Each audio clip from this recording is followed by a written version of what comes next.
ಸಮಸ್ತ ಭಾರತೀಯ ನಾಗರಿಕರಿಗೆ ನಾನು ಡಿ.ವಿ. ಸರಾಫ್ ಮಾಡುವ ನಮಸ್ಕಾರಗಳು, ವಂದನೆಗಳು, ಸತ್ ಶ್ರೀ ಅಕಾಲ್ ಹಾಗೂ ಆದಾಬ್.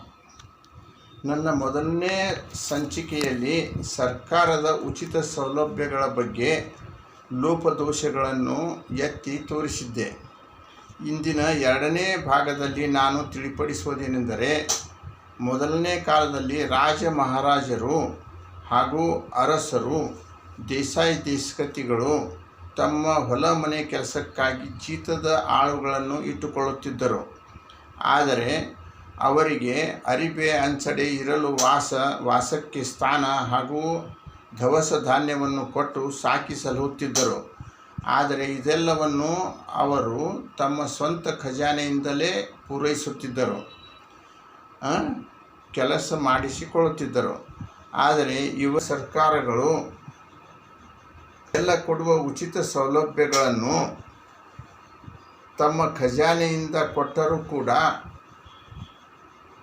ಪರೋಕ್ಷವಾಗಿ ನಮ್ಮಿಂದ ತೆಗೆದುಕೊಳ್ಳುವಂಥ ತೆರಿಗೆ ಹಣ ಟ್ಯಾಕ್ಸ್ ರೂಪದಲ್ಲಿ ಹೆಚ್ಚಿನ ಪ್ರಮಾಣದಲ್ಲಿ ವಸೂಲು ಮಾಡಿ, ನಮಗೆ ಕೊಟ್ಟಿದ್ದಕ್ಕಿಂತಲೂ ಹೆಚ್ಚಿನ ಪ್ರಮಾಣದಲ್ಲಿ ವಸೂಲು ಮಾಡಿ ಅವರು ನಮಗೆ ಕೊಡುತ್ತಾರೆ. ಆದ್ದರಿಂದ ಇದು ಸರಿಯಲ್ಲ. ಈಗ ಪುರಂದರದಾಸರು ಹೀಗೆ ಹೇಳಿದ್ದಾರೆ: ಹಂಗಿನ ಜೀವನ ಯಾತರ ಜೀವನ, ಹಂಗಿಲ್ಲದ ಜೀವನವೇ ನಿಜವಾದ ಜೀವನವೆಂದು ಹೇಳಿದ್ದಾರೆ.